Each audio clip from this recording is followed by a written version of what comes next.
The rectangular USB-A port is probably the most recognizable connector in computing, and it has been around since 1996, when a group of companies including Intel, Compaq, and Microsoft agreed on a universal standard to replace the mess of proprietary connectors used at the time. Before it, printers, mice, and keyboards each needed their own dedicated port, and getting a new device working often meant restarting the computer and hoping the drivers cooperated. USB-A gave every peripheral the same simple rectangular plug, one that could only be inserted a single way, something anyone who has fumbled with it in the dark can appreciate the irony of. Over the years, the connector itself barely changed, but the electronics behind it kept improving, moving from USB 1.1 through USB 2.0 and eventually USB 3.0, each version pushing data faster without needing a new shape. That backward compatibility is exactly why USB-A survived so long, even as newer, faster standards eventually made the case for something different. USB-C. Introduced in 2014, USB-C solved two problems that had annoyed people for decades. The connector was reversible, so there was no more guessing which way to plug it in, and it was small enough to fit both laptops and phones without looking oversized. Underneath that simple oval shape sits a far more capable set of wires than USB-A ever had, able to carry data, video, and power delivery, all through the same cable. That versatility is why a single USB-C port on a modern laptop might charge the machine, drive an external monitor, and transfer files at the same time, something that used to require 3 separate ports. What makes USB-C confusing for a lot of people is that the shape doesn't tell you what's actually happening inside the cable, since two identical-looking connectors can support wildly different speeds depending on which USB generation and which optional features the manufacturer chose to include. Thunderbolt. Developed initially by Intel with help from Apple and first shipped in 2011, Thunderbolt was built to squeeze far more bandwidth out of a single cable than USB could manage at the time. It adopted the USB-C shape once that connector became standard, which is part of why the two get confused so often, even though Thunderbolt sits a level above in terms of guaranteed performance. Thunderbolt 5, the newest version, offers 80 gigabits of bandwidth in both directions with the option to shift up to 120 gigabits toward demanding displays. And unlike USB 4, every certified Thunderbolt 5 port has to meet that same baseline. That consistency is the whole appeal for video editors and anyone running external graphics cards or high-speed storage, since the Thunderbolt label removes the guesswork that comes with shopping for USB-C gear. HDMI. Launched in 2003 by a group of consumer electronics companies including Sony, Philips, and Toshiba, HDMI was designed to carry both video and audio through a single cable, replacing the tangle of separate cables that home theater setups used to require.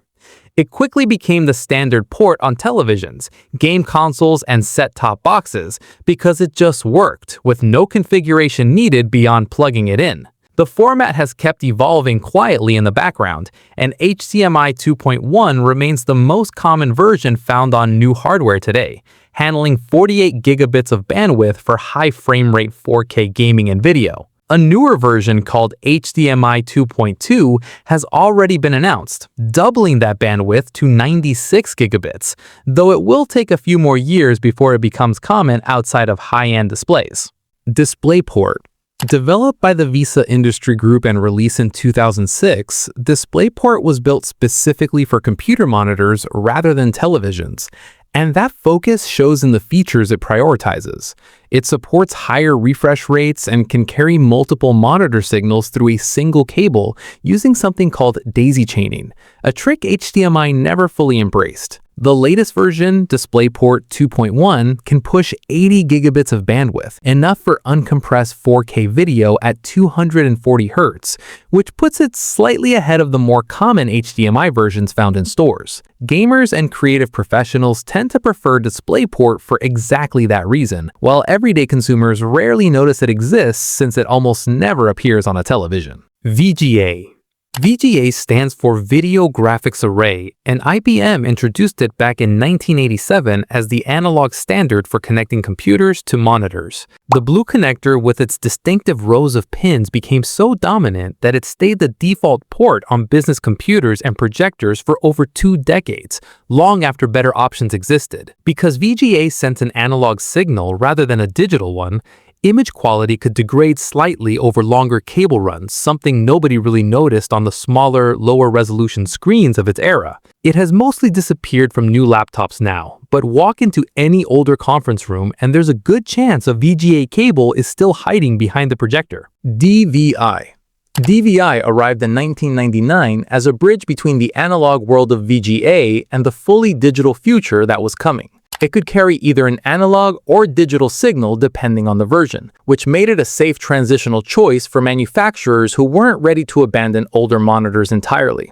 The fully digital version offered a noticeably sharper image than VGA, especially at higher resolutions, since the signal no longer had to be converted back and forth along the way. DVI never carried audio though, which limited its usefulness as newer standards like HDMI came along and did everything DVI could do plus more, and within a decade it had mostly faded from consumer hardware. Ethernet. The Ethernet port, often called RJ45, traces its origins back to Robert Metcalfe's work at Xerox PARC in the early 1970s, though the connector shape most people recognize today came later as the technology was standardized for wider use. It carries a wired internet connection directly into a computer, offering something Wi-Fi still struggles to match: a stable, low-latency signal that doesn't fluctuate when someone else in the house starts streaming video. Laptops have mostly dropped the port in favor of thinner designs, pushing wired connections onto USB-C adapters instead. But desktop towers, gaming rigs, and office equipment still rely on it heavily. For anyone doing serious online gaming or large file transfers, that little clicking connector often outperforms even a strong wireless setup. The 3.5mm audio jack. This small round port has a surprisingly long history, tracing back to telephone switchboard technology from the late 1800s, before it was scaled down for portable audio use. Sony helped popularize the compact version in the late 1970s with the Walkman, and from there it became the universal way to plug in headphones for decades. Its simplicity is really the whole story. No pairing, no batteries, no software. Just a physical connection that transmits an analog audio signal instantly. Smartphones started dropping it in the mid-2010s to push wireless audio and slimmer designs, which frustrated plenty of people.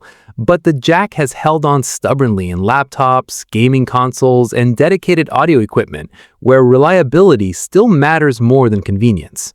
The SD card slot. SanDisk, Panasonic, and Toshiba jointly developed the SD card format in 1999, aiming to create small, removable storage that could survive being pulled in and out repeatedly without wearing down. The full-size SD card slot found its way into laptops, cameras, and camcorders as a simple way to move photos and video off a device without cables or software. Over time, the format split into different physical sizes, with microSD becoming the standard for phones and tablets, while full-size SD stuck around in cameras and content creation gear. Even as cloud storage grew more common, the SD slot never really disappeared from serious cameras, mostly because physical storage doesn't depend on an internet connection or a subscription to work.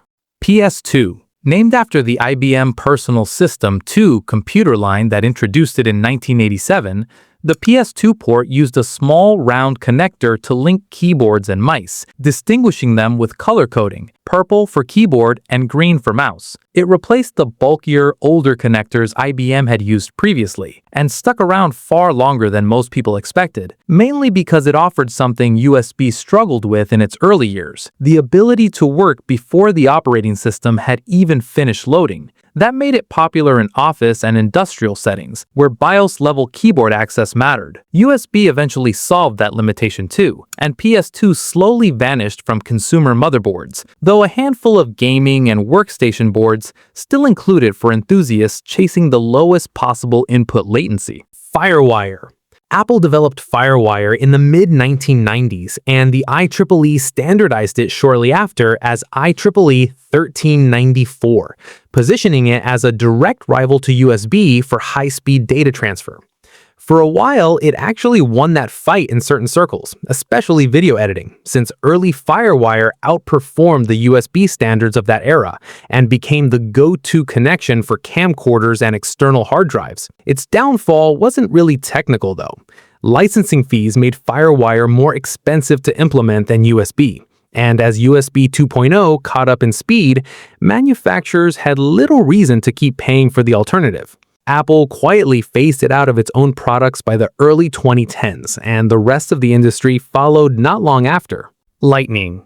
Apple introduced Lightning in 2012 to replace the aging 30-pin connector that has shipped on every iPhone and iPod before it. And the new plug was smaller, reversible, and far more durable. Unlike most ports on this list, Lightning was never an open industry standard. Apple controlled the licensing tightly through its Made for iPhone program, which meant third-party accessory makers had to pay for the privilege of building compatible cables. That control gave Apple consistency across its ecosystem for exactly a decade. But regulatory pressure, particularly a European Union mandate requiring common charging standards, eventually pushed the company to shift toward USB-C, starting with the iPhone 15 in 2023, closing the chapter on one of the most recognizable proprietary connectors in mobile computing.